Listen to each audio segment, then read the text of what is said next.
Coffee Talks with Tim. Don't put that in there. Hey, what's going on? So I'm really excited. I got my buddy Dusty coming to grab some coffee with me this morning, and we're just gonna be talking shop. We're gonna be talking about life. We're gonna be talking about business. We're gonna be talking about real estate, obviously. Dusty's been someone that I've known since I first got started in real estate. Somebody I looked up to who already had stuff going on. He's from Charleston, South Carolina. And he was flipping houses when I first got started, and him and his partner Patrick were big influences when I first got rolling. And so I've seen Dusty through the years go from, he does everything from single family to mobile home parks and a lot of private lending and stuff too. So he's got a lot of really good insights. He's been through some market cycles. He does some coaching as well. So he really understands the emotional dynamics of investing in real estate and building a business and helping people kind of break through some of those barriers that are going on in their head. So Dusty's coming out. We're gonna have coffee for, I don't know, an hour or so, talk about all those amazing things, and I know you're gonna get a ton of value out of it. Yo, Dusty, appreciate you being here, brother. Absolutely, man. Thanks for having me. Long time no see. I know, right? So let's just kind of hang out. Let's rap. Let's talk about life, business, real estate. I know you're doing 75 hard. I'd love to talk a little bit about that too, and kind of what you're seeing the first week that you're doing it in, and all that jazz. So saw you 2 weeks ago down at the Mastermind in Key West, and you got to hang out for another couple of weeks. So I think that in itself is pretty impressive, right? Like, a lot of people have a job to go back to. A lot of people have commitments to go back to. How are you able to just do that, right? Like, I know you got a real estate portfolio, but tell me a little bit more about, like, you know, just so. Yeah, it is pretty cool because we got hit with some news while we were at the Mastermind that one of our kids had come down with COVID, and one of the grandparents who was watching them had it. And we were like, damn, if we go home, we're just gonna have to quarantine somewhere else anyway, like in a hotel or something. So we were like, why don't we just quarantine in the Keys? And I'll pick up a telephone and make a few things happen, and we'll stay here for another 7-10 days, kind of make a second honeymoon out of it and stay down here and just enjoy it. Love it. You know, so it's kind of cool that this business, you know, affords you enough flexibility to be able to do that. You know? What does your team look like? Yeah, so right now I have a couple JV partners who send me pretty much everything they do, and I fund it, kind of manage it. Because you don't have like a big built out team. It's more joint venture partners, contracted. Very kind of fractional. Right. You know. Fractional work on. But these are people who've been working with me full time for 5-7 years now. That they just throw me the rock. Just everything their entire business is we do the marketing, we give it to you, you fund it, you put your creative mind around it, structure the deals. You know, we trust you. We sell it, we make some money, and we split it. You know? Love that. So is it more of an equity type split, or do you pay them a fee on it? So it depends on the deal, but a lot of times I'll do a fee on it, but a lot of times we'll split the deal 50-50, whatever the net is at the end of the deal, you know. Dude. And I don't talk to him. I mean, I do my own marketing as well, but with these guys, it's probably 80% of the business, you know, that I'm doing, and I don't talk to any of those sellers until maybe I meet them, and you know, occasionally in person. And well, dude, you know what it is? It's and obviously. It doesn't matter what business you're in, you always have to be prospecting for deals. But I think there's different levels of prospecting for deals and prospecting for business. And you've seen Men Who Built America, right? Yeah. And one of the things that always sat out and stood out to me in Men Who Built America was when they're talking about John D. Rockefeller and what his business was. He was a refiner of oil. And his philosophy was that gamblers go out and drill for oil and businessmen refine it. And I was thinking about that. I was like, damn, that's like pretty profound, right? Like there's people who go out and they're digging. They might hit gold, but they also might dry up, you know, and not hit anything and go bankrupt or belly up and go out of business or whatever that looks like. He's letting other people go out and drill for oil. Then they bring him the oil. Then he knows he's got oil. He just refines it and then you know, sells it off on that side. And I think that's kind of what you're doing on the real estate side. You're letting other people go drill for deals. Right. When they find the deals, they bring them to you. You refine it. So you're thinking like the businessman. They're thinking necessarily, you know, like the gambler. But obviously, there's things. It's not totally gambling. You're not totally rolling the dice on this stuff. There's a science behind it. But I think it's pretty. looking at the way that you've built your business is very business minded and very working smart, not hard. You know what I mean? So we're able to, they bring, a lot of times they'll bring a deal, they'll bring an idea, here's what I think they'll do, and I kind of refine it at the last step and say, I think it would work better this way. Yeah. Then I'll go ahead and lock it up under contract, and they did 80% of the work, and and then we split the deal. So What kind of are these single family or are they mobile home a lot of them are single family, but for some reason, just the low hanging fruit in our market for me lately has been the mobile homes for the past few years.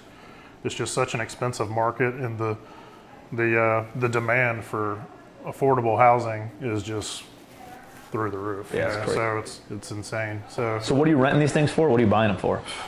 dude, it's gonna blow your mind. So I'll buy these things for $3,000, $5,000 a unit. Put $3,000 in them if I'm keeping them, $4,000 something, and then rent them out for a lot of times $1,275 a month.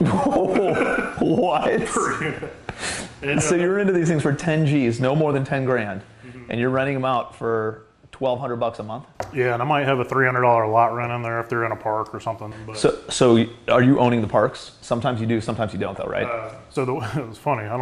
So the parks, I own mobile home parks as well, and just about all those units, I set them up not to own them, and I just kind of get all the lot rents on them, so kind of trying to build something that's more sellable to somebody else one day. Maybe they don't want to do what I do. Maybe they just want to buy a park that's completely self-sufficient and running well. So. No, I think that's strong, dude. But you'll find, because people, when they leave a mobile home, they don't take it with them, right? It costs a lot of money to transport it and move it to someplace new. So they'll just leave it on the site, and then you have relationships with lot owners or whoever. Talk about a motivated seller. So they have an ongoing obligation to this park, for whatever it is, $300-$400 a month. Some of them are $575 a month here. But and then you got a mobile home that's not worth the cost of moving it away from that location. And that's like I come in and maybe offer them. Like I bought one yesterday for $1,500. What is this? Is this a 3-bed, 1-bath, 2-bed, 1-bath? This one was a complete shit box. This was like a 2-bedroom, 1-bath, terrible condition. Didn't want to own it. Told them so. And you're gonna pay me to take this thing. Yeah, I was literally like, I was trying to encourage them because they tried to pull I've got another buyer interested. I was like, please God, if you find somebody who will give you anything for it, sell it to them.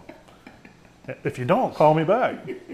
And they're like, well, don't leave the driveway just yet. Yeah, exactly. I was like, all right, well, how about, they wanted a little more, and I was like, all right, $1,500, and I'll sell it to somebody else quickly for $6 or $7 and not do any work to it and be done with that deal. And that'll pay for the Key West travel. I love it, dude. That's amazing. So from a standpoint of, on something like that, let's assume you kept it and put the work into it and turned it all over. On the $1,200 a month in rent, you still have to pay lot rent on that, right? So you're taking out $300-$400 from that, and then, but they're taking care of all utilities, right? The tenant's paying for all utilities. You renovated it, so it should be limited maintenance. I'm sure you have it written up in the leases where they handle most of that stuff. I guess there's taxes on the mobile home itself because it's like a car, right? Taxes are like $200 or $300 a year. Yeah. And then what's the insurance look like on those? Cheap, really. Do you even insure it? Do you even Most of them I don't. Yeah, you just get liability on it? Yeah. And most of them, It doesn't even make sense to get content insurance if you're only 10 G's, dude. Light the thing on fire. If it burns down, I'll move on. Yeah, dude, you can self-insure at that price point for what you're buying these things at. It doesn't even make sense to. And I'm turning a lot of them so fast that it would just be a freaking nightmare to deal with a lot of the insurance, like owning it for 1 day or 2 days. Yeah. So what do? Do you just have an umbrella policy over your company? Yeah. Or for like liability stuff? Much, Yeah. That's good. So That's amazing, dude. So when you're going in and looking at a park, I think one of the things dude, this was like mind-boggling to me. I got interviewed by somebody on a podcast by somebody who does a lot of mobile home parks, and as he was he taught me something as he was interviewing me on the podcast, because as a multifamily guy, I look at all the income, all the expenses, what's the NOI, and then there's a multiple to it of what I'm willing to buy it at, right? On mobile home parks, you have to separate out the income because there's the rent from the mobile home itself, and then there's the lot rent. So if you're looking to buy the park, you want to look and buy the park at a multiple of what the lot rent is. That's the real estate side of things. And that's the breakdown a lot of times with sellers is they're getting this gravy. They're getting like, say they're renting, say it's a 50 unit park and 20 of them are park owned homes and they're getting $20,000 a month on the park owned homes and then X amount on this part. Well, they want to sell it as a cap rate for all that. Right. And I'm like, well, that rent's not created equal to. Exactly. That's a depreciating asset that's not going to be worth jack. Yep. Real estate goes up in value. These things just keep on going down in value. The mobile homes. So I have to have a conversation with them and say, look, here's what it's worth on lot rent. Here's and I'll kind of take them through the equation, and then I assign a shell value to each park-owned mobile home. Like it's worth $5,000, $6,000, $3,000. Kind of go through them and say, so here's your normal equation, and then here's your shell value for these mobile homes. And then you just add that on, right? And that's the offer, know. So if you can get them over that hump, because they're like, I'm going to give up making all this cash flow to sell it for this. Sometimes they do, but. And the dilemma, dude, with governments and mobile home parks is that, like, people live in mobile home parks, right? They utilize the school system in that community, but the community is not bringing in any property taxes because it's not really real property. They're only able to tax the land value, and they're not bringing in the income from, essentially it's the dwelling itself is a car. It's taxed as a car or a vehicle is. And so they're not, and that's why a lot of municipalities don't like these mobile home parks, right? And people think it's because they're an eyesore. Yeah, it's not it at all. It's not it. It's because they're huge financial losers for the county. Follow the money, dude. Follow the money every single time. When you see the school bus pull up and there's 70 kids that get off and go into this park or whatever, all of them have to be paid for with our tax dollars. Yeah. And if you're only bringing in, $200 or $300 a month or a year in taxes off of these things, big losers, man. Huge losers for the county. So they're trying hard as they can to get rid of them. But it also makes it some of the most valuable zoning that you can have if you own some parks. So here's another angle. Like I haven't done it yet, but one of the huge benefits is, say you have a park in the path of progress, and maybe the county doesn't want to give you the zoning. You need to build like a high-density luxury apartment building, and you're like, well, I'm gonna need that zoning if you want me to get rid of this. I'll get rid of this if you let me build that. And a lot of times they'll be like, all right, it's yours. Yeah. That's a pretty cool little nugget, you know. Are you, most of the sellers of these mobile home parks, are they institutions? Are they mom and pop or? Yeah, most of the ones now that we're trying to deal with are mom and pop owners who've owned it 20, 30, 40 years. How many lots typically? A lot of them are, there's a lot of smaller ones like 10, 12, 15, 20. But a lot of the ones we're kind of looking at are 50, 100, kind of things. And those are still mom and pop owned? Yeah. Most of the ones around 50 are, but a lot of the bigger ones are getting gobbled up by institutions and hedge funds and all that already. It's wild. There won't be any mom and pop owned ones in 20 years. Yeah. They're big.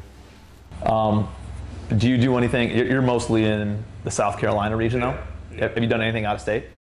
Not with parks. Everything in state? Single family, but nothing with parks yet. But I would like to. Yeah. How do we get into bigger deals, man? How do we find some? Dude, we have the network. We know the people. We totally do. We can do it. Are there a lot of mobile home parks out there? So South Carolina, there's a ton. There's like boatload, right? Mobile home capital of the nation or something. But There's a lot in Florida too, man. Just driving through the Keys. Oh yeah. There's a lot in Florida, but oceanfront mobile home parks. A lot of them are higher end mobile home parks that are actually pretty nice. Yeah. That people retire to. Yeah. Yeah, a lot of them are like, they're age restricted too, like 55 and up. Oh, really? Yeah. There's a lot of those in Florida. Yeah, it's I think mobile homes get a bad rap, but dude, there's some really, really nice ones. And like the one that I was telling you about an hour outside of Charleston a few years back. And by the way, I'm glad I didn't buy that for that price point because I was underwriting it like a multifamily deal, and I would have probably overpaid for it. Right. Now it's worth more, or it's worth at least that. But I would have had to value the business versus the real estate and do it very differently. And I wasn't doing that when I looked at it several years ago.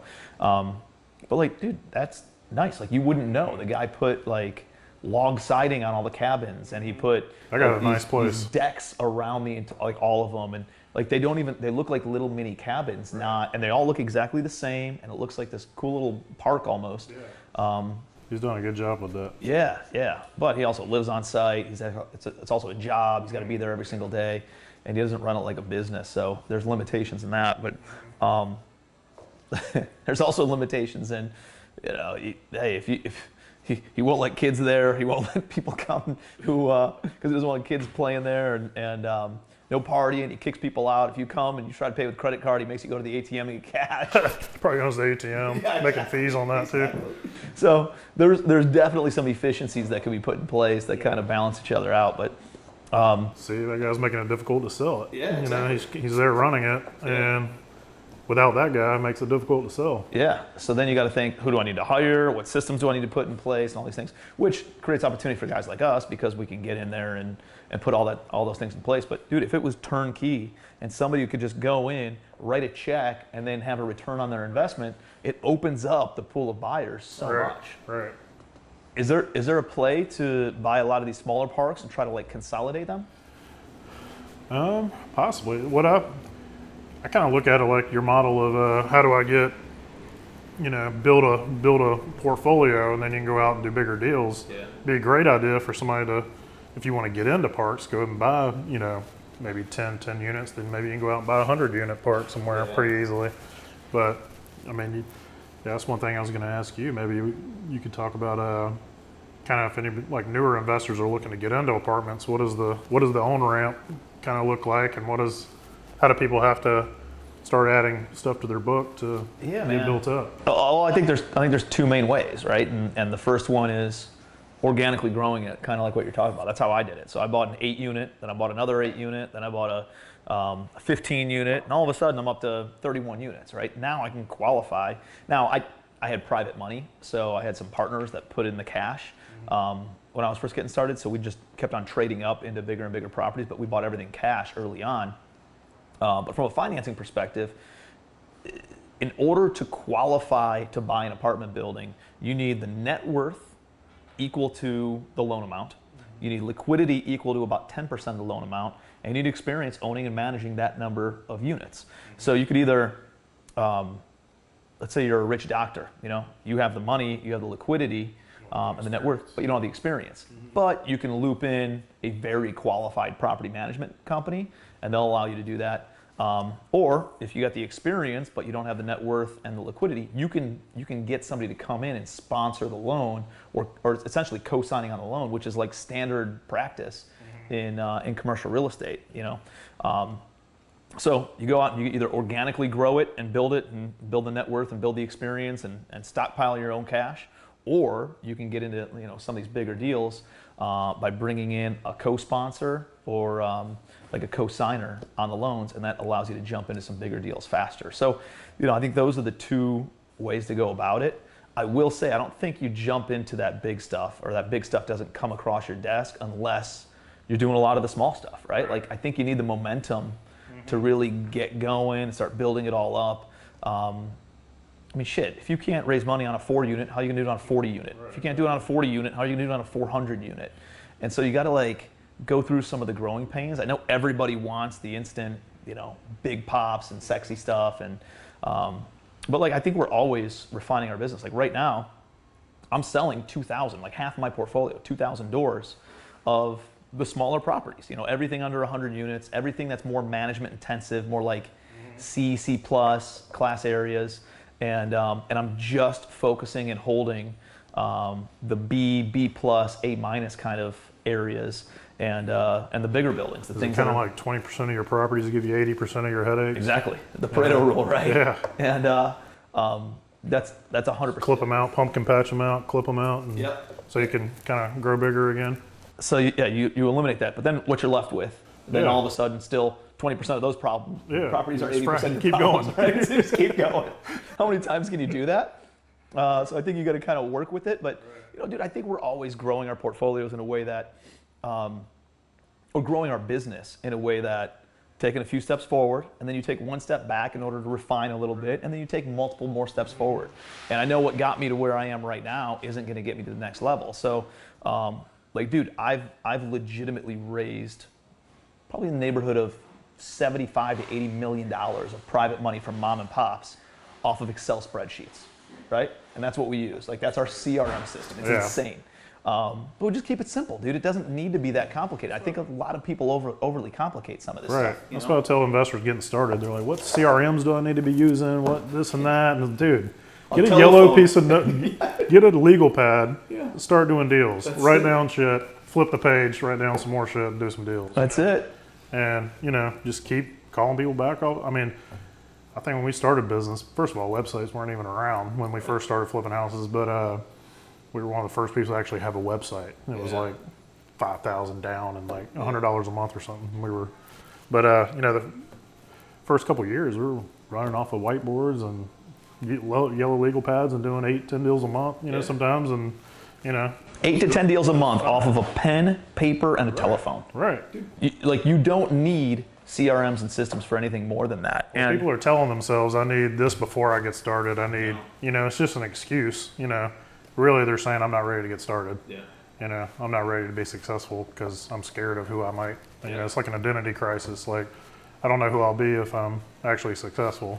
So they kind of self-sabotage, and they're like, well, I need the perfect situation before I go forward, and that's not the way any of this works. Well, it's probably. I mean, dude, I can tell from my own experience. When I first got started, I wasn't confident enough in my ability to go out and do deals. And I thought I needed those things as a crutch to go out and do deals. And I didn't know the difference between revenue generating activities and non-revenue generating activities. I thought I was, making business cards was building the business, or having a website was building the business, or starting an LLC before you get started. Dude, mom and pops have bought and sold real. I mean, you can keep creating all these excuses, but nobody cares about your business card. Like, they're gonna throw it in the trash or some, like, right after you leave. Like, nobody cares about. You don't need a CRM to manage 5 seller leads that you have currently. Just call those leads and get going. Get something going. And that's the revenue generating activity. Right. It's prospecting. Right. It's prospecting on everything that you have going on. It's prospecting for deals. It's calling sellers, making offers. Right. It's prospecting for money. It's calling private money lenders and letting them know, educating them on how you raise capital. And then it's building your team. So it's calling and prospecting people to joint venture with, fractional employees, 1099 employees, W-2 employees, and it's deals, money, refining operations, man. That's like the only things that actually matter in this business. Now, once you get to a certain point, like where we are right now, an Excel spreadsheet doesn't work anymore, right? And so we have a CRM system, and it is like life-changing for us right now, because it was a lot of moving parts before. It's a lot of upfront work, but at the same time, dude, that's what'll take us to raising $250 million and deploying that into billions of dollars worth of assets. So we're like really, really excited. And so, but to get rolling, man, like the first thing you got to do is proof of concept of the business. Prove that you know how to make money, and you don't need any of that shit unless you're doing until you get to at least $1 million a year in revenue, man. Right. You don't need any of that stuff. Right. Do $1 million a year in revenue, and then you can start bringing on the team. Then you can start bringing on the systems. But don't falter from going out and generating more revenue, because if revenue solves all problems, you go out and keep on focusing on generating revenue, you can afford to hire somebody to then implement those systems, But so tell me about So tell me about 75 Hard. What's going on? I know you're obviously at the mastermind. We had our buddy Chris Walsh come up, talk about the health side of things, and obviously it's the beginning of the year. Everybody wants to make more money and lose weight, right? And so I know Chris's story. He's got a crazy backstory about how he got cancer. Dude, that was impactful, man. That was a really good story. It's wild, right? Yeah. And he doesn't tell it. Made me start thinking about, if I was about to lose my leg, would I go for a run today if I knew I was losing it tomorrow? I bet it wouldn't be too burdensome to go for a run today. I know, right? And So like high level, obviously and it's obviously his story to tell, but he got cancer, realized there was a lot of bad stuff he was putting in his body, a lot of toxins in the sunscreen that he was putting on. He had a lot of heavy metals in his body from what he was eating and the deodorant he was using and all this other stuff. And so cut out a lot of that stuff, went very holistic and all that jazz. And essentially his body ended up healing itself. Like there's amazing things that our bodies can do if we're not dumping toxins. We're not constantly poisoning it. Exactly, right? And so I know a lot of people walked out of that with some eye-opening things. And he talked a lot about intermittent fasting. He talked a lot about, we got on the topic of 75 hard. So high level on 75 hard, can you hit on all the bullet points? Yeah, man. I've seen a lot of people doing it for a lot of months, and I just thought it was something that's a cute program that other people do. I like to have fun and have a couple drinks every night, and eat good and have a good time. And I would look at it like, well, I probably couldn't do that. As soon as I heard myself saying that, I was like, why would I even say that to myself? The fact I even just said that means I have to do it. So I just made a decision. And you asked me when we got started, has it been hard so far? I'm like, dude, the hardest part's the decision. Once I decided, the rest has been easy so far. My wife's made it a lot easier because she's only buying, keto stuff and whatever we need to she's already kind of big in the health side of things, right? Yeah, she's a fitness instructor and all that stuff. Hasn't rubbed off yet, but we're getting there. You spend more time with her, man. Yeah. So we're maybe 4 days in right now, and so far so good, man. I'm enjoying it. You're getting out, walking a lot every day, eating good, drinking a lot of water, and feel great. So it's you got to drink a gallon of water every day. It's a gallon of water a day. Read at least 10 pages a day. Work out twice for 45 minutes. One of them has to be outside, and stick to some diet that you pick. And then I added in some things like... And no alcohol. Yeah, no alcohol is the big one. It's a tough one here in Charleston. For us, yeah. Yeah, it's a tough one here in Charleston. I was like, you sure about that? All right, yeah. It was a good time of the year to do it, though. Yeah, it's perfect time of year to do it, so if I'm ever going to do it, it's now. Yeah, you're not on a boat, you're not at barbecues, there's no holidays like in this little time frame right now.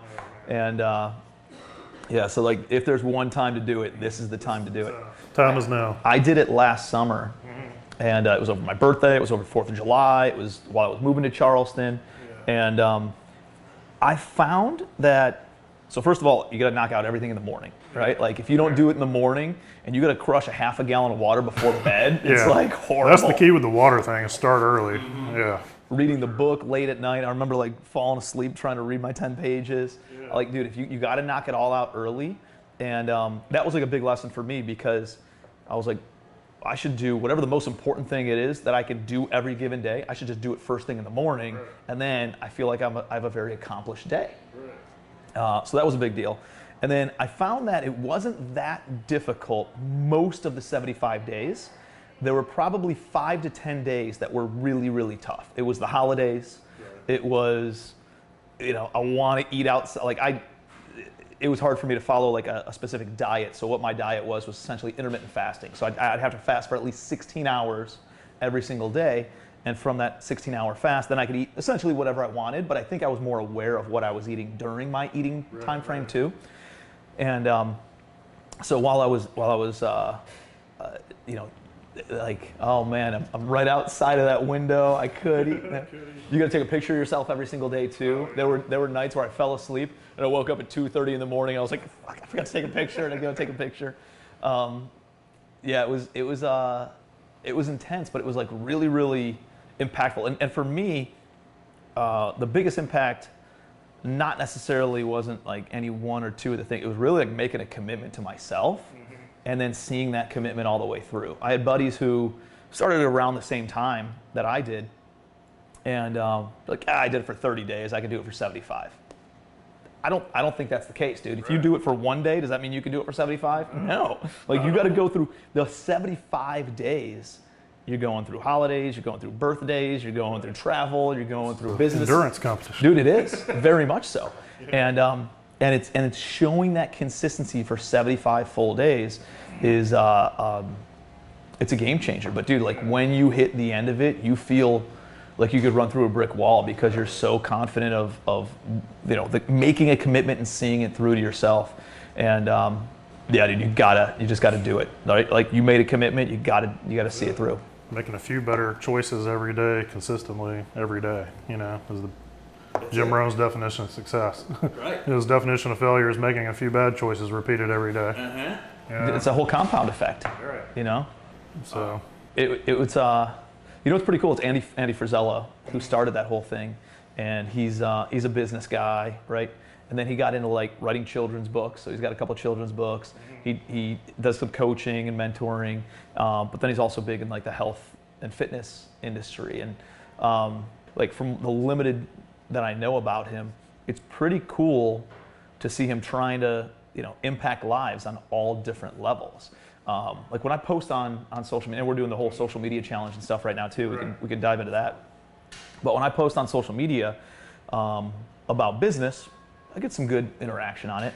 If I post about health, or if I post about family, or if I post about a car or a house or like lifestyle, dude, it gets 4 to 5 times as much engagement. it's crazy, isn't it? Right? Isn't it wild like how people attract or maybe associate better with that than they do necessarily about the business stuff? I think it's I don't know. I guess it's fascinating, but I understand why he's doing has his hands in a few different types of things, and why 75 Hard's been so impactful. Like he's a really, really sharp business guy, but he started doing this stuff over here that's more health oriented and personal development and mindset oriented, and that's really been his launching pad for a lot of his growth over the past few years. Yeah, it's crazy how on some of the social media stuff, if I post a picture of me drinking a beer out in beautiful scenery, it'll get 100 and whatever likes. If I post like something really cool, like Elon Musk quote like yesterday, I might get 20 likes. It's like, dude, this is more impactful than that. Yeah, this is how you get to that, right? Like if you're disciplined on this stuff, you can have that lifestyle. But yeah, people like, I guess they like to. So how do we impact people in a way? Well, I think that's exciting, right? It's attractive. They can see the tangible aspects of it, right? Like, it's one of those things where if you're building out your goals and you're trying to figure out, hey, what do I want to accomplish? I know early on, like I had a lot of those material things that were images that I want that car, I want that house, I want that lifestyle, and that was like maybe the tangible side of things. So how do we not be douchey and take pictures in front of jets and exotic cars, but still be able to attract attention and impact people? Dude, I think you're doing an excellent job of that. Being a perfect blend of humble and impact. Showing people what you're doing. So I think you're doing an awesome job. I appreciate it, man. I try to be intentional. Like, dude, I like nice stuff just like everybody else does. Dude, I'd prefer to ride on a private jet than in a in a passenger jet. Right, but you do it in a way where we do it in a mastermind. We find a way to pay for it. You're not acting like it's your jet. It's believable and identifiable, and and everybody can do it. Everybody can do it.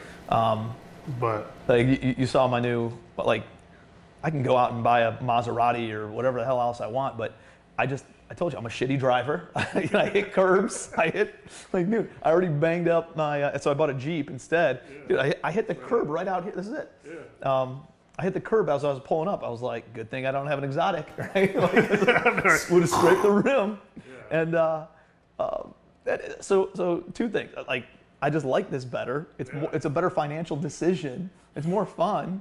I'm kind of the same way. I don't really care about cars either, and I'd rather go out and buy some assets. That's fun to me. Yeah, dude. I think I trained myself, and I know you guys, like, you went through the 2008 downturn. I was involved in real estate, but not from an investment standpoint at that time. I started investing in 2009. But dude, a couple years later, made a little bit of money, bought the Mercedes, joined the private clubs, like all that stuff, and went completely broke because I was chasing some shiny objects. Right. And I think that we talk about financial PTSD, right?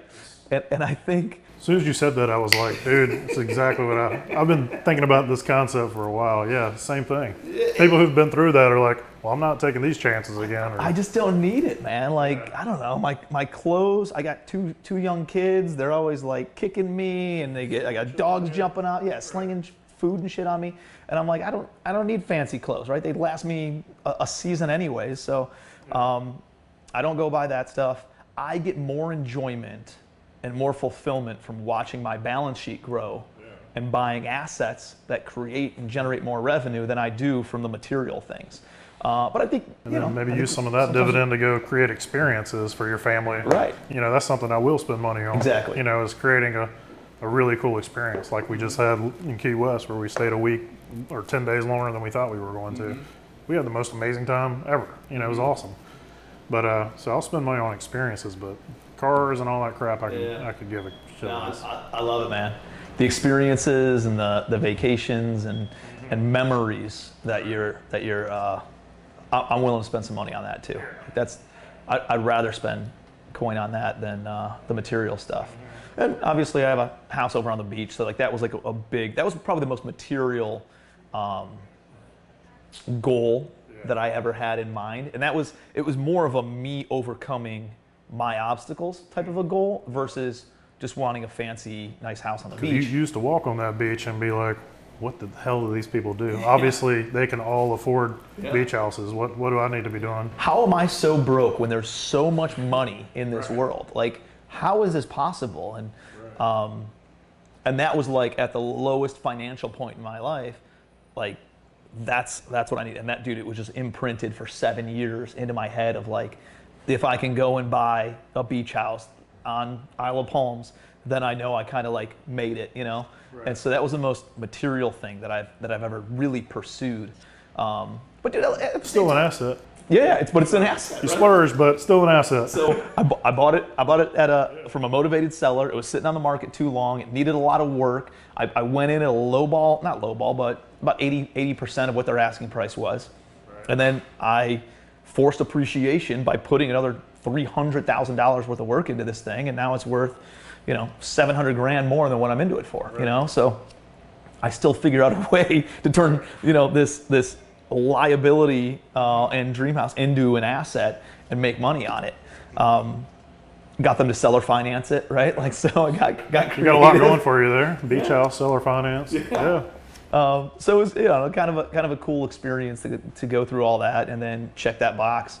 But like, I got a lot of friends. We both have a lot of friends who like the material stuff. Mm-hmm. And I think some people look at that material stuff as, or show off their material stuff as like, look how, prominent I am. The people that I think that we hang out with who have material things, it's because they look at those material things, they're like, dude, this watch, dude, when I look at this watch, I think about all the adversity I had to overcome in order to get this watch. Right. When I look at this exotic car, like Mark Evans, right? He's got the, the Rolls, yeah. $400,000 car. Like, he looks at a $400,000 car and he's like, here's all the adversities that I had to overcome and all the obstacles that I had to overcome and all the people who quit on me and said I couldn't do it. And like, that's what he looks at, or what he thinks about when he sees that. Mm-hmm. And I think that's a pretty noble way of looking at that and appreciating those things. And he's not douchey about it, right? Well, you're not doing it for other people. Right. It doesn't control that's a good point. What other people think about you. Like, I sincerely don't care what other people think about me. But if it reminds you of everything you've overcome to get it, that's another story. Yeah, I think that's an honest and kind of cool way to look at it.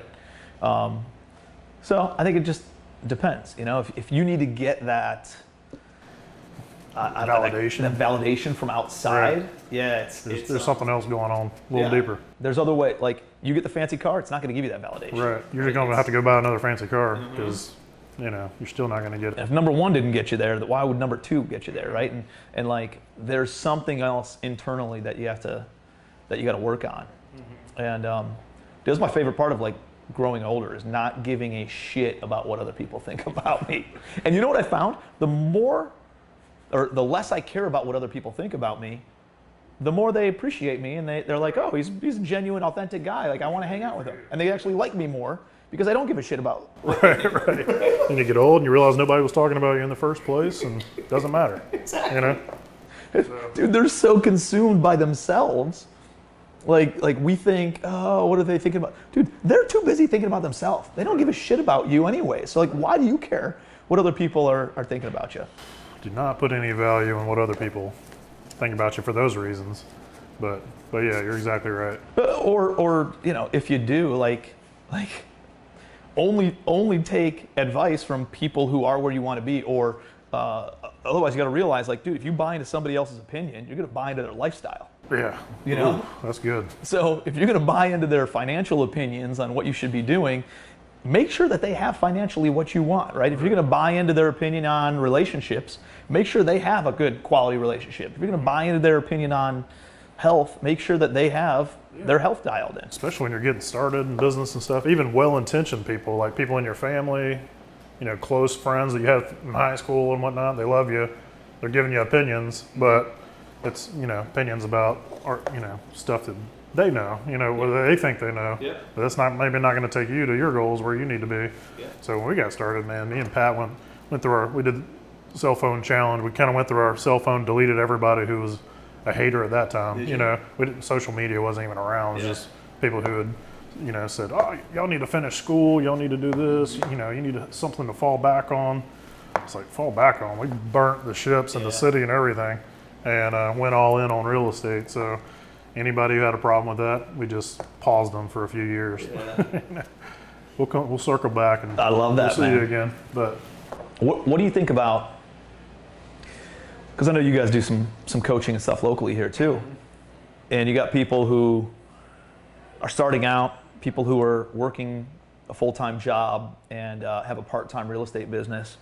What are usually your insights to them? Like, you talked about burning the ships and saying, I'm either going to make this thing work or I'm not, right?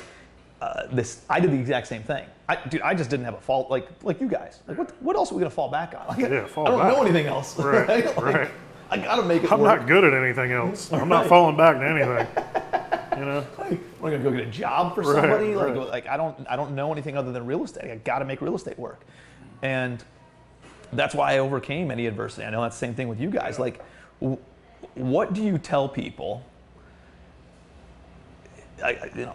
You and I both do a lot of coaching. There's people who come out to our events and our masterminds and our meetups, and they got a full-time job, and they're like, I want to go full-time in real estate, but I got this job, and I got this family, I got all this stuff. Like, what are your thoughts on that? Yeah, it's a fine line, man. It's kind of very personality-driven, too. If I can see in them that this probably isn't what they need to be doing, and they probably need to keep the job until they get a little portfolio going, I won't tell them to stop what they're doing, because I know they probably need that until they do some personal growth and they're ready. But if it's a young kid who's fired up, who doesn't have anything to lose, has no kids, and burn the ships, man. Let's go.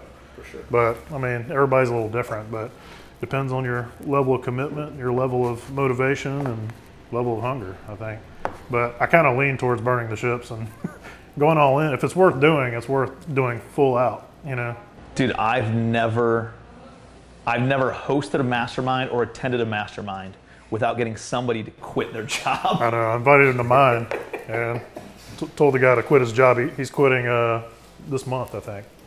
But he's like, you can tell Tim I'm done as of this month. I asked Kelly about him down in Key West. And she's like, I think he's quitting. Oh yeah, So, he good. talks about it on our calls all the time. He's got a hard date where he's done. So well, dude, David from our mastermind, dude, he had a multiple six-figure banking job, making great money. The dude built a real estate portfolio part-time of 100 single-family houses, and he's got 100 single-family houses throwing off, I don't know, let's call it. He's in North Carolina, in a decent area of North Carolina.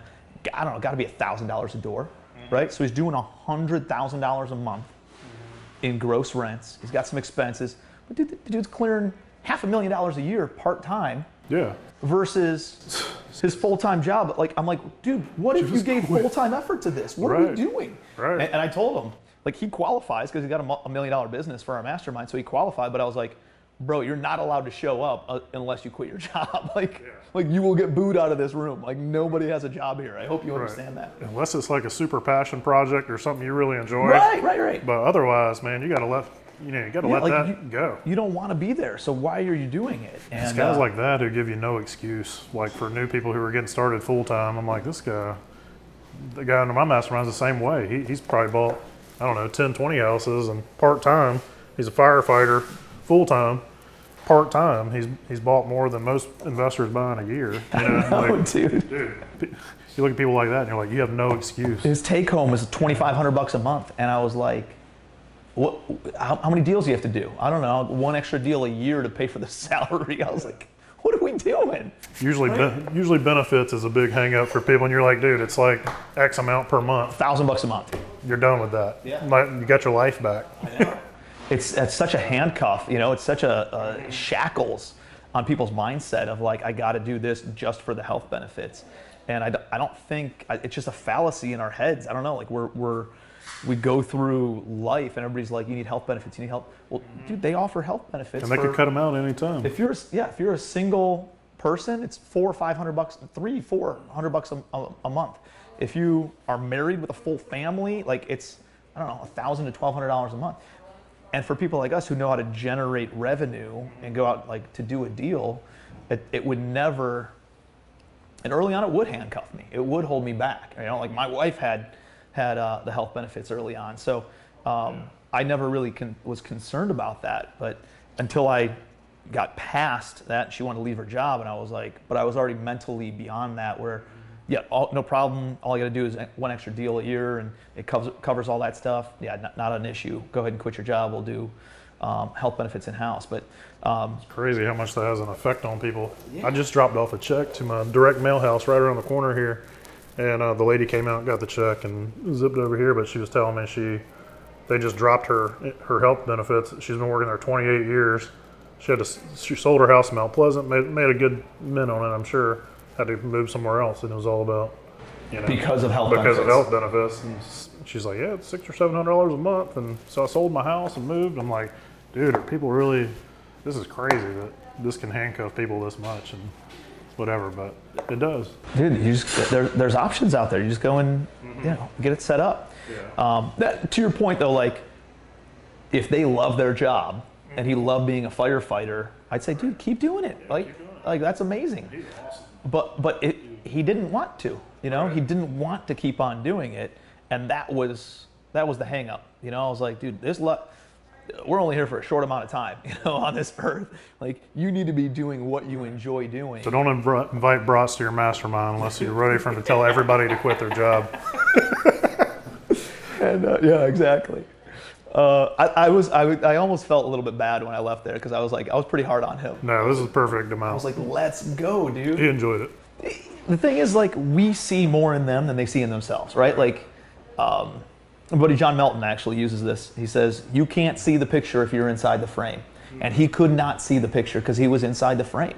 And sometimes you need a mentor or an advisor or a coach to see more ability in you than you can see in yourself. And I think that's our job. I think if we're not pushing people to pursue their potential, then dude, what kind of coach am I? Like I'm not going to just let you be laissez-faire and just kind of float through life. I'm gonna push you to your limits, and I want you to see what you're capable of. Kind of like growth is always uncomfortable. If they want to move forward, it's like it's like a thermostat. You're always going to move down to where you're more comfortable, unless somebody's pushing you or you're pushing yourself. You're always going to kind of gravitate towards back to your comfort zone, unless you're always pushing. It's a muscle though, it's a muscle you got to work out. You got to like be intentional about getting outside of your comfort zone. I work out over here in Mount Pleasant. Somebody wore a shirt the other day. It says, what was it? Pain is your body getting rid of the weakness or something. Is the weakness leaving your body? Something along those lines. And so like, dude, you tell yourself that every single day, all of a sudden you start looking for pain because you know you're getting stronger. You know that you're getting better. You know that you're progressing forward. And I think that's powerful. And that's kind of like where I am right now. I've always leaned, like for me personally, what I'm going through is like the development side. I've kind of been weighing out, do I want to get in development? Do I want to start building ground up? And I've done several developments, but I've always joint ventured with somebody who knew the development side. Smart, yeah. And and so like I've done several developments and done it that way, but I don't like it. For some reason, it's like a little bit of a discomfort for me. But I'm looking at these guys who are doing developments. I was like, they're no smarter than me. They don't have better resources than me. They don't have more insights than I have. They don't have more ability to learn or higher IQ or like. Why can't I just go out and learn this stuff? And it just always felt a little bit uncomfortable. So now I'm like, I got to go and do that because I know that I'm pushing past pain. I know it's going to make me grow. I know it's going to open up so many doors of opportunity, especially with where the market is right now. It's hard to find a lot of good deals. You got to go and create them. And sometimes that's building new construction. So that's one of the things pretty cool. I'm working on. So you picture that being one of the things that kind of takes you to the $1 billion, like some of these big portfolio type guys who are out there? Yeah, I think so. I think that's going to help. And I'm restructuring some of my deals. I've done a lot of like heavy value adds, and it's a lot of work, and they're heavily distressed. It's hard to get financing. The money's expensive, and I'm seeing the benefit in some of these, more stabilized, still some value add on the rent bumps and stuff, but not heavy turnover of tenants, not heavy, repositioning the entire asset, and then restructuring it with my investors to maybe give up a little bit more equity or take some fees or do whatever. So I'm looking at a couple different things. I'm talking to a lot of sellers on seller financing as well, or even seller financing just a portion of it and carrying back a little piece of the equity, and then we end up bringing financing. We could pay them closer to what their number is because they're kind of my private money lender. I've kind of painted myself into a corner with my investors because everybody wants or expects their money back in 12 to 24 months, right? Because that's always been, hey, we buy something, we create the appreciation through the value add, refi it, and then we refinance in 18, 24 months, you get all your money back. So that's kind of like how I've conditioned my investors. And now they want that out of every deal, And so now I'm trying to you can use COVID as a little bit of a crutch, but the reality is I'm just going to tell them we can get into more deals and better deals if you're willing to sit on your money a little bit longer, 36, 48, 50, 60 months. If you're willing to do some of that, we can reposition some of the equity. I got enough deal flow from the coaching and social media stuff where really if I restructured the cash and my investor money a little bit, dude, I don't think there'd be any issue with us picking up 4,000 doors a year, So that's really, that combined with the development side of things is really where we're going and moving forward to. The other thing is once you have enough cash from your investors, like I can create a fund, have that all put into kind of like an escrow, kind of like an investment fund account. Then you can go show a track record to some banks, and then the banks give you, and they'll match. So if I could put $50 million into a fund, the banks will give me another $50 million at 6% interest or 7% interest without having to give up any equity. That's crazy. So now all of a sudden, I got a tranche of $100 million, and it sweetens the deal for the investors because I can still pay them 8 to 10% on their money because I got this lower cost of capital over here, and I can give them a little bit more equity without them having to bring more money because I don't have to give up any equity to the bank. Still very low. Yeah. Yeah. So now all of a sudden, dude, that is really where you start getting a lot of momentum in building it up. So, dude, it's like anything, right? Like, what do we talk about? You got to find deals all the time. You got to source money all the time. Yeah. And if we're doing both of those things all the time, then you can get into more deals, better deals, bigger deals, and keep on growing your portfolio. Damn, that's huge. Yeah, it's good stuff. Huge, man. Well, what are you seeing for the next 36 months, both in the market and for you personally? The market in our Charleston market, things are pretty. I mean, we're seems like the top of the market, but I mean, things just keep on going up. We have a lot of industry here. I think we'll be good for a little while, as long as nothing crazy happens with the current administration or interest rates or anything. I think we'll be good for a little while here. There's a lot of people moving here from up north. A lot of people want to be here. A lot of industries are here, so I think we're in good shape for a few years. So from like a micro market standpoint, and I agree with you, dude. I think Charleston's super strong. I think it's a really, really strong area. It's growing like crazy. So many people are moving here. Nobody wants to deal with the political climate that's going on up in the Northeast, you know. And so a lot of them are coming down here. They're going to Florida too, but this is kind of drivable to the Northeast, right? It's an easier trip to make to the Northeast, and so the people love Charleston. It's got history, art, architecture, beaches, boating, food, culture, like literally everything that you could possibly want, man. Yeah, and we keep getting voted in all these travel magazines like #1 place to visit in the world or the like U.S. a decade, right? Like every year. I was like, take it easy, you know. No, but it truly keep is. coming. It truly is. It's an amazing, amazing area. How about from a like an economic macro level? You know, with where we are coming out of COVID, where we are with interest rates, where we are with all the money on the sidelines, where we are with the political climate, where we are with the housing market. Like, dude, the housing market is officially hotter than it was in 2006. Isn't that insane? The only thing that's certain is uncertainty, you know, in these crazy times. So, you know, it's all about us and being entrepreneurs and how do we pivot, you know, during these times. Because there's going to be, you know, some other crazy COVID strain that comes out. There's going to be tenants that don't pay. There's going to be, you know, politics that don't go in your way. You know, it's going to be how do we navigate that? How do we make sure our businesses thrive? How do we find new deals that weren't on the table, you know, before these circumstances were there? It's like in 2008, we lost our shirts, but you know, I did some of the best deals I've ever done right during that and right after that. You know, so. You know, I think every problem, you know, there's an equal seed of opportunity. So I agree. We'll see. 100%, man. Like, dude, there's good deals and bad deals right now. There's good deals and bad deals a year ago, right? There's going to be good deals and bad deals a year from now. The fact you can still find good deals right now in the current market means there will be good deals going forward. You know, in a bad market, there'll be more deals than you can do.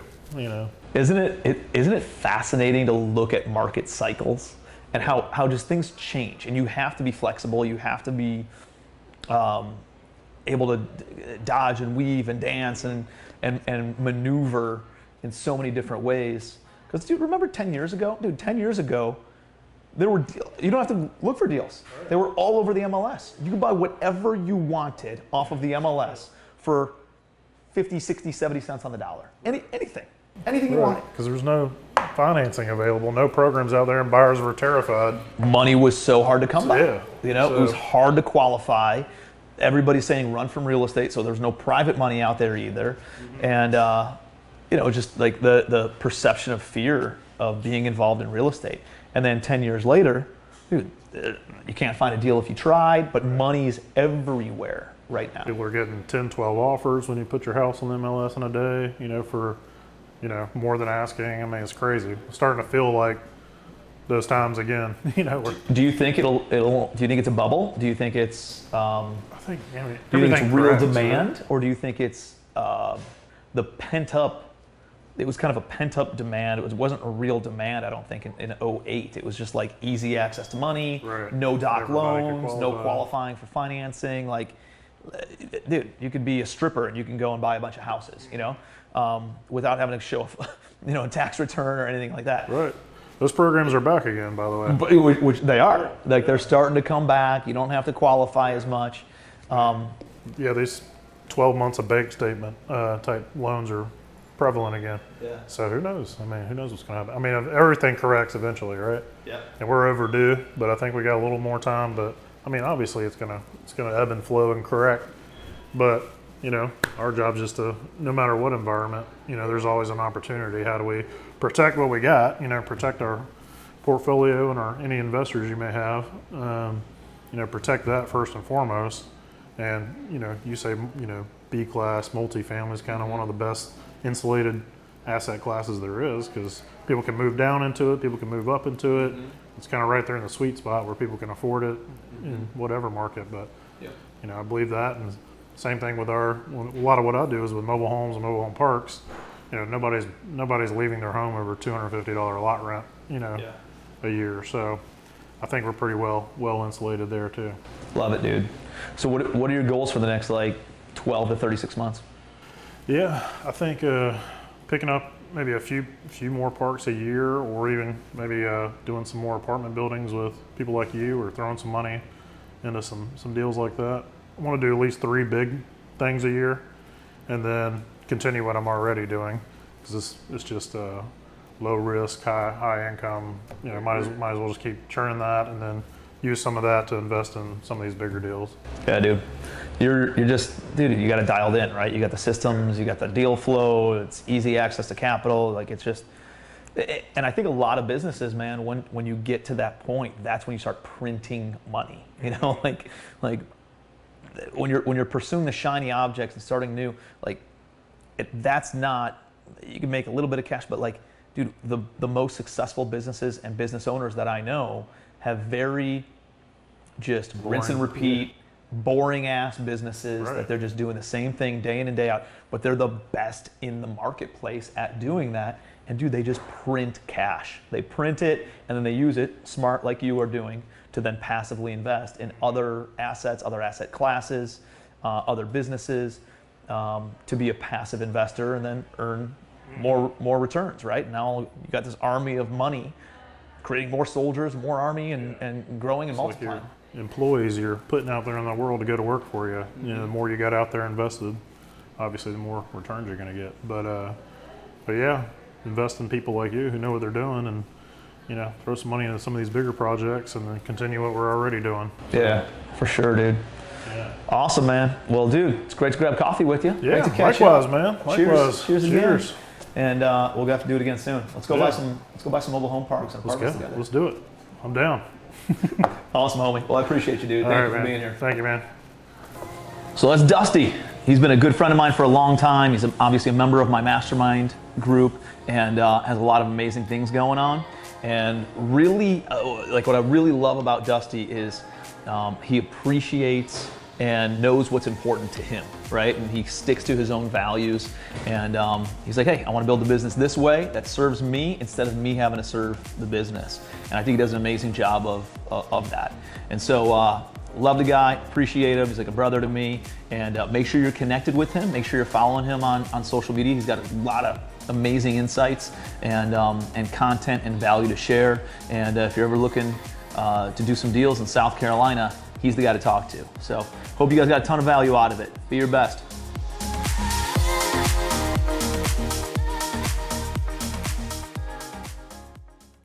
Coffee Talks with Tim.